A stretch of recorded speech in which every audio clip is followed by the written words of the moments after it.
tetap sama ya. Kalau pertanyaannya pembahasannya dimulai dengan pertanyaan, apa sih beda akuntansi syariah dengan akuntansi bukan syariah? Itu kembali kepada pertanyaan yang dijawab oleh mata kuliah, apa sih perbedaan akuntansi introduction atau akuntansi dasar dengan akuntansi menengah, juga akuntansi lanjutan yang kalian belum pelajari. Jawabannya di situ. Jadi apa yang dipelajari di akuntansi dasar itu, ini dosen bukan pakai umumnya ya, bukan pakai biasanya. Apa yang dipelajari di akuntansi dasar adalah mempelajari akuntansi untuk laporan perusahaan perdagangan. Ya, apa yang dipelajari di akuntansi menengah itu adalah akuntansi yang mempelajari atau yang digunakan untuk perusahaan besar. Ya, perusahaan besar itu definisinya dia ada pemegang saham terbuka, perusahaan itu dimiliki oleh banyak pemegang saham. Apa sih yang dipelajari di akuntansi lanjutan? Akuntansi yang mempelajari perusahaan yang mempunyai anak perusahaan, mempunyai kerjasama dengan perusahaan lain. Nah, masing-masing akuntansi itu berdasarkan kepada beberapa PSAK saja, beberapa PSAK ya, bukan semua PSAK. Nah, akuntansi keuangan syariah atau kalau di periode sebelumnya itu dinamakan dengan akuntansi transaksi lembaga keuangan syariah. Nah, itu juga isinya bukan relatif, isinya itu sama ya. Jadi akuntansi syariah itu berdasarkan pada, kalau di buku ya, buku referensi itu berdasarkan kepada awalnya PSAK 59. Nah, kalau akuntansi perusahaan yang lain bagaimana? Tergantung perusahaannya. Kalau akuntansi untuk perusahaan perdagangan, kalau untuk akuntansi perusahaan jasa konstruksi, untuk akuntansi lembaga keuangan berupa bank, akuntansi perusahaan pertanian, itu tidak semua PSAK digunakan ya. Kalau akuntansi syariah itu akuntansi hanya untuk lembaga keuangan syariah saja. Lembaga keuangan syariah itu terdiri dari 4 menurut OJK ya. Menurut OJK ini ada ada bank syariah ya, ada pasar modal syariah. Pasar modal syariah itu saham syariah, reksadana syariah, sukuk ya. Ada juga IKNB ya, ini kalau sebagai gambaran seperti ini, tetapi untuk lebih jelasnya kita buka situsnya. Ya, ini IAI, ini OJK ya. Ada IKNB syariah. IKNB itu singkatannya Institusi Keuangan Non-Bank. Institusi keuangan non-bank itu terdiri dari perusahaan asuransi syariah, kemudian perusahaan pembiayaan syariah, itu namanya juga bukan itu, namanya lembaga pembiayaan syariah. Nggak kenal kan? Yang dikenal adalah perusahaan leasing syariah. Ya, ada juga pegadaian syariah. Ya, tetapi di dalam silabus yang ada di kuliah kita ini, asuransi syariah itu tidak dipelajari. Terus kemudian pegadaian syariah juga tidak dipelajari. Kalau ada kesempatan nanti dosen akan mengarahkan ke pembahasan itu. Oke, kembali ke pembahasan tadi ya. Ini untuk akuntansinya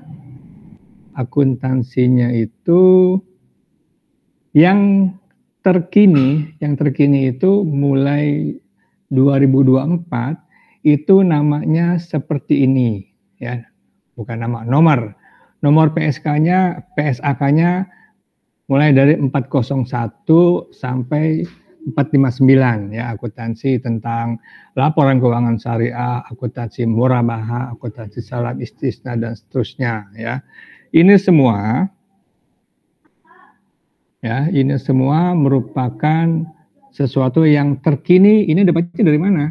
Dapatnya dari medsos ya, medsos, IG, perbankan syariah, ID ya. Nah, ini sebelumnya atau yang masih ada di sumbernya ya. Jadi kalau kalian sebagai akuntan itu nggak boleh jauh-jauh pembicaranya dari situsnya IAI Global ya. IAI ya, Ikatan Akuntan Indonesia. Tapi sayangnya di IAI sendiri itu belum update ya. Jadi ini kondisi tampilan terkini ya, atau mungkin dosennya yang tidak punya akses yang kekinian ya. Jadi kalau bicara IAI itu untuk menerima informasi yang update mesti jadi anggota untuk lulus, untuk jadi anggota lulus atau enggak itu nggak dibahas sekarang juga ya, karena ini akuntansi syariah doang yang dibahas. Nah, ini awalnya adalah PSAK 59 tahun 2002 yang sudah tidak berlaku sejak tahun 2007 ya, 2002 cuma ada PSAK 59. Nah, pembahasan di buku referensi masih menggunakan PSAK 59 dan lain sebagainya. Kenapa? Karena buku itu perdana dibuat tahun 2002 mungkin ya, dosen pakai mungkin karena nggak hafal. Kemudian 2002 itu maksudnya apa? 2002 itu belum ada OJK.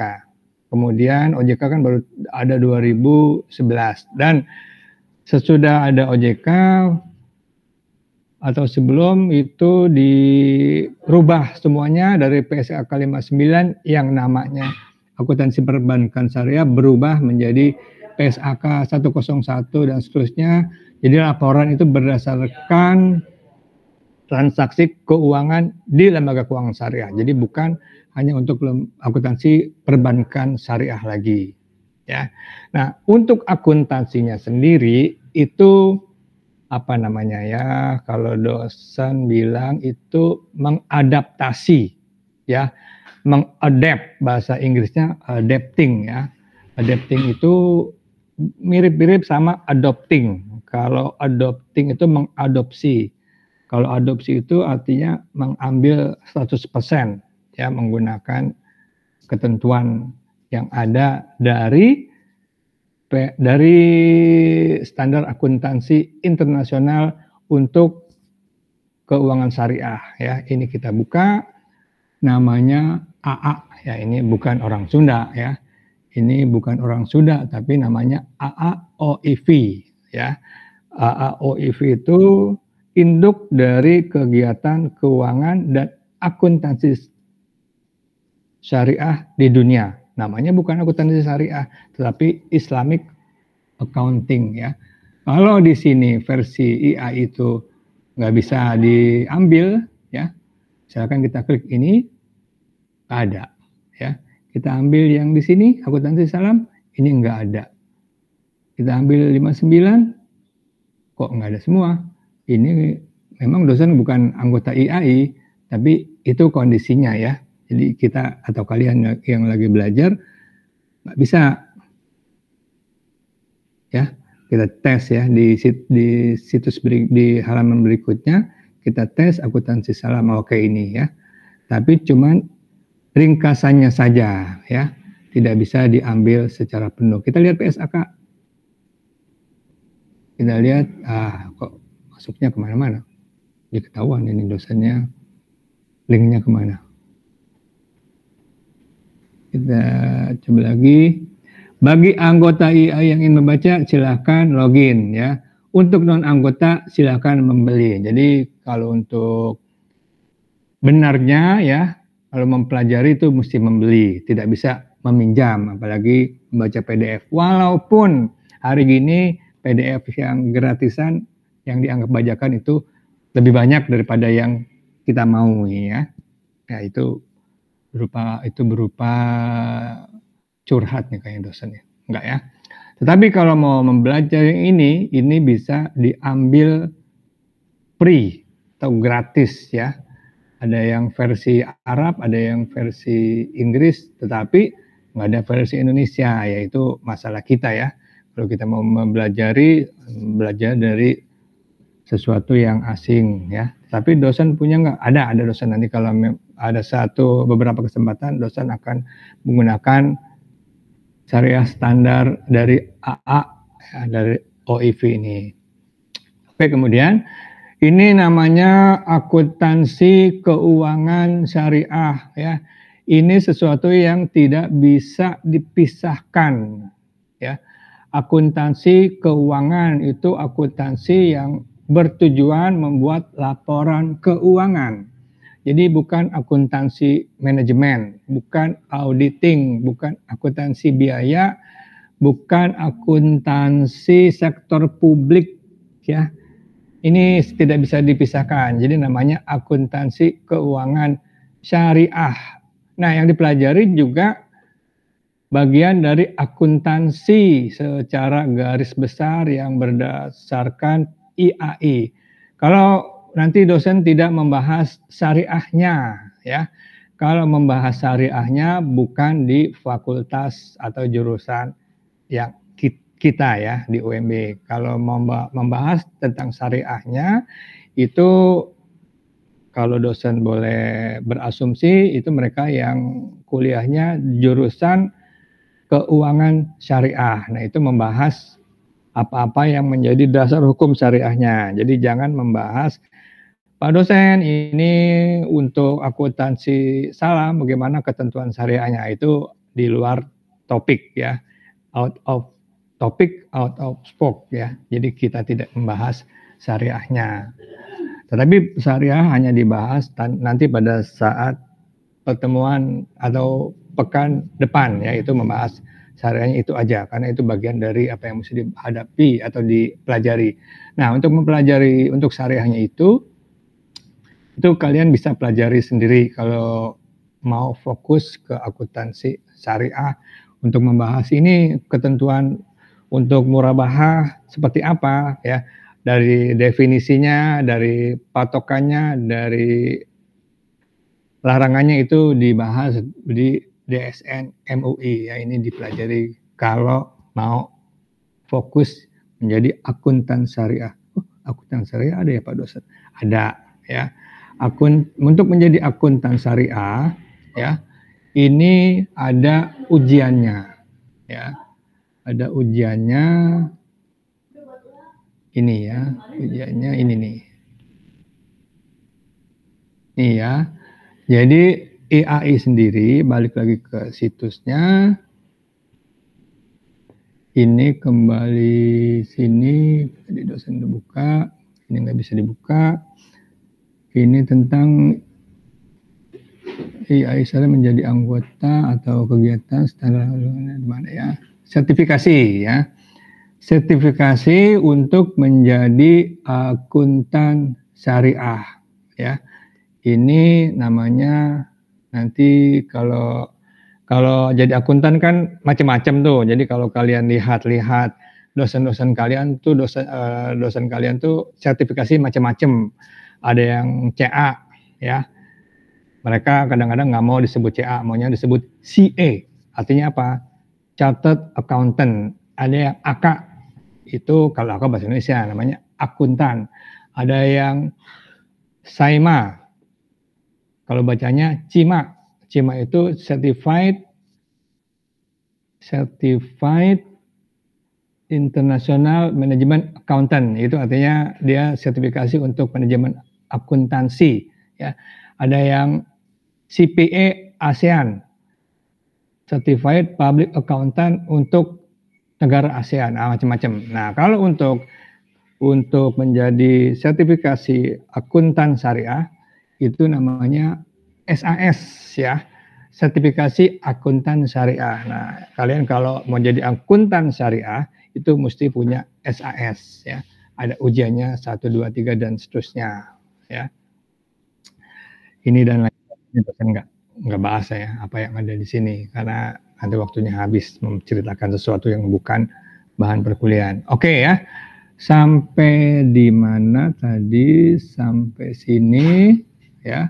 Ada sertifikasinya. Oke. Nah, tujuan perkuliahan itu bukan memahami jurnal, akuntansi, debit kredit ya.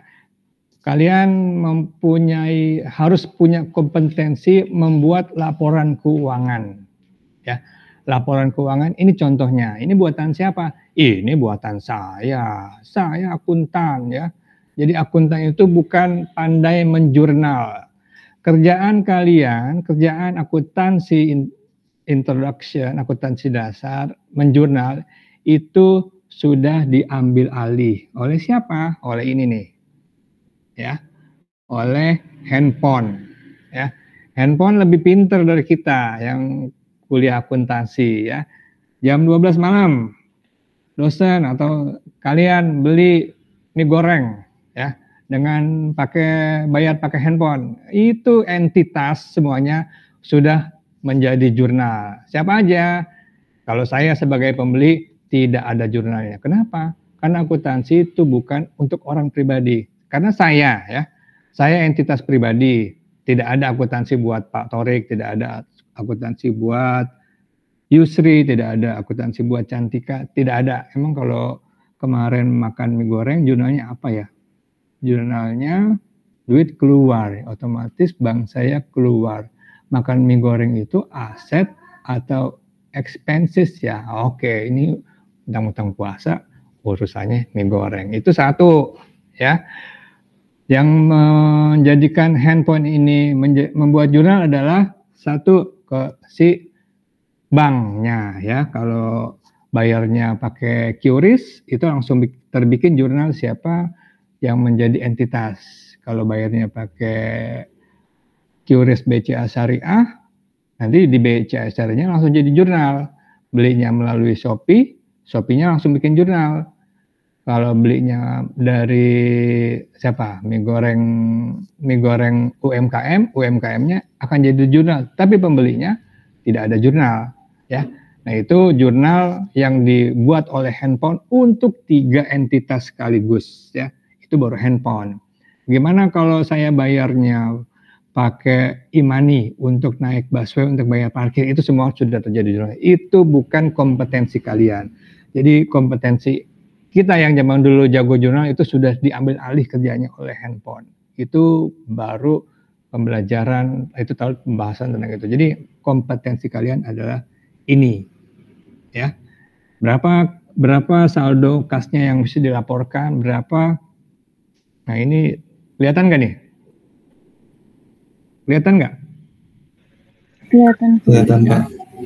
Jadi ini laporan posisi keuangan. Di sini ada piutang murabaha, piutang istisna, multijasa, qard, sewa, mudarobah, musyarakah, dan seterusnya. Ini kompetensi kalian menentukan, ini menurut saya sebagai akuntan saldonya 110 miliar, oke, wajar. 101 miliar, oke, wajar. Ini kosong, oke, wajar. Itu kompetensi kalian. Jadi bukan pandai-pandai bikin jurnal. Tapi kalau jurnalnya salah, ini barang nggak ada. Nah, ini bahasanya bukan bahasa dosen nih. Ini barang nggak ada. Kenapa? Macam-macam lah ya. Kalau nggak ada itu alasannya lebih banyak. Oke, kembali ke presentasi. Nah, ya, ini statistik ya, statistik tentang perusahaan yang menggunakan PSAK syariah ya. Sekarang membahas perusahaan syariah itu tidak seperti pada kondisi 5 tahun atau 3 tahun yang lalu. Kalau 3 tahun yang lalu itu agak gelap ya membahas syariah. Sekarang Bank BSI, Bank Syariah ada di mana-mana, ATM-nya ada di mana-mana, sehingga orang kalau bicara tentang perbankan syariah ya namanya juga udah jelas Bank Syariah Indonesia. Kalau sebelumnya itu Bank Syariah itu yang mana sih? Kok saya nggak tahu. Ya memang nggak banyak ada di sekitar kita ya. Sekitar kita tuh maksudnya cuman sekitar kita doang nih. di seputar kampus Menteng, seputar kampus UMB, gimana di daerah memang nggak ada, tapi sekarang PSI sudah banyak. Ini bukan iklan ya, ini menjelaskan. Jadi tidak seperti keuangan konvensional. Nah, konvensional itu bukan berarti non syariah ya. Arti konvensional itu sesuatu yang sudah diketahui oleh semua orang, mayoritas orang secara alami ya. Jadi kalau bicara tentang bank itu sesuatu yang udah alami, apalagi sekarang ya. Sekarang itu bicara tentang bank ada di mana-mana, orang nggak usah tanya bank itu apa, ya orang sudah tahu. Sekarang kalau di Jakarta dan sekitarnya nggak punya bank itu nggak hidup ya. Bagaimana nggak hidup ya? Keluar naik sepeda itu bisa hidup. Kalau keluar naik motor beli mesti bayarnya pakai QRIS, nanti bayar parkir pakai QRIS, naik mobil juga begitu, masuk tol mesti punya kartu bank, e-money ya. E-money bahasa Indonesianya apa? Kartu uang elektronik. Kalau nggak punya e-money ya nggak bisa masuk tol. Oke, saya naik bis aja, naik Transjakarta juga tetap mesti punya e-money. Nggak punya e-money, itu nggak usah dibahas ya. Jadi kalau konvensional artinya bukan non syariah. Nah, kembali ke sini ya. Kembali ke sini, ini bank syariah yang punya entitas, punya PT itu ada 14. Jadi ini yang harus menggunakan PSAK itu tadi 400 sampai sekian ya. Kemudian untuk bank UUS ya, unit usaha syariah BPRS totalnya sekian. UUS ini contohnya aja ya, seperti BTN syariah, dia ada fisiknya tetapi nggak punya entitas. Kenapa? Karena masih bagian dari bank BTN. Ada lagi bank CIMB Niaga Syariah, itu ada penampakannya tapi nggak ada entitasnya. Artinya apa? Artinya yang punya PT ya. Ini tetap menggunakan PSAK syariah. Kemudian untuk IKNB ya. IKNB ini diambil dari salah satu publikasi tadi ya. Ini ada dana pensiun syariah, ada 11 entitas, ada lembaga keuangan syariah khusus, ada lembaga keuangan mikro, ada apa lagi di sini?